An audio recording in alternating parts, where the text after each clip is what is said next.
Hello friends, welcome to another video. আৰু আজি ধুনীয়াকৈ মই পাঁচমুখীয়া কচুৰ লগত চিকেন বনাম আৰু মই সব যোগাৰ কৰি লৈছোঁ আলু পিয়াজ জালুক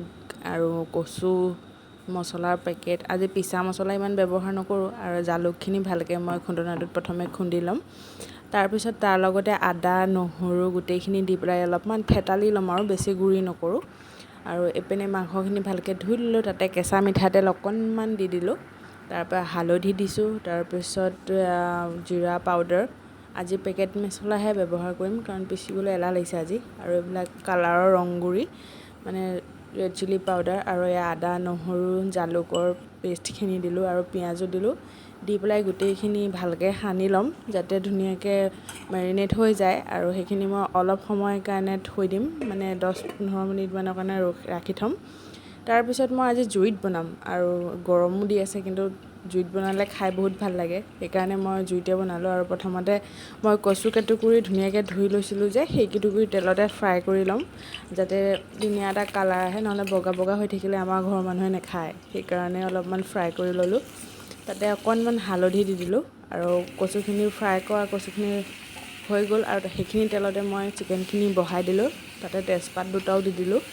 মেৰিনেট কৰি থোৱা হৈয়ে আছিলে আৰু বেলেগ মছলা দিব নালাগে আৰু সোৱাদ অনুসৰি মানে 2 চামুচমান নিমখ দি দিলোঁ আৰু ধুনীয়াকৈ সেই গোটেইখিনি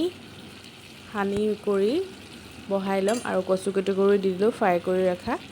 আৰু আমাৰ ঘৰত অকল আলু খোৱা মানুহো আছে সেইকাৰণে আলু এটাও দি দিছিলোঁ আৰু তাতে অলপমান ৰেড চিলি পাউডাৰো দি দিলোঁ আমি কাৰণ সকলোৱে বহুত জ্বলা খাওঁ সেইকাৰণে জ্বলা আপোনালোকৰ সোৱাদ অনুসৰি জলকীয়া ব্যৱহাৰ কৰিব পাৰে আৰু মই ধুনীয়াকৈ গোটেইখিনি মিক্স কৰি ল'ম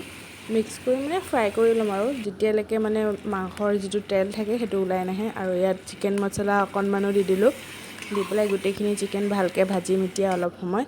ভাজাৰ পিছত অকণমান কুহুমীয়া গৰম পানী দি দিছোঁ মানে অকণমান কি গোটেই কচুখিনি সিজিব লাগিব ন সেইটো অনুসৰি পানীটো দিব লাগে আৰু কোনোবাই যদি জোল খাওঁ বুলি ভাবে তেতিয়া সৰহকৈ দিব পাৰে আৰু আমি বেছি জোল নাখাওঁ অলপমান গ্ৰেভি টাইপৰে খাওঁ সেইকাৰণে কম পানী দিম আৰু ইয়াত ভোট জলকীয়া এটাও দি দিম কাটি দিম আৰু গোটেইখিনি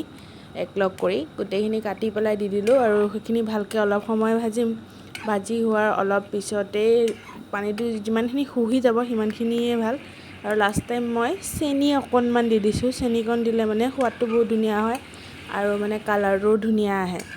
আৰু ধুনীয়াকৈ লৰাই কৰি দি অলমষ্ট আমাৰ মাংসখিনি ৰেডি হৈ গ'ল আৰু লাষ্ট টাইম মই চাহী গৰম মছলা অকণমান দি দিছোঁ আৰু তেতিয়া মানে ফ্লেভাৰটো বহুত ধুনীয়া আহে আৰু ইয়াক গৰম ভাতৰ লগত টেষ্টিকৈ খাম এতিয়া বাৰী কৰি লৈছোঁ আৰু ভিডিঅ'টো ভাল লাগিলে শ্বেয়াৰ কৰি দিব লাইক কৰি দিব আৰু নেক্সট ব্লগত লগ পাম বাই বাই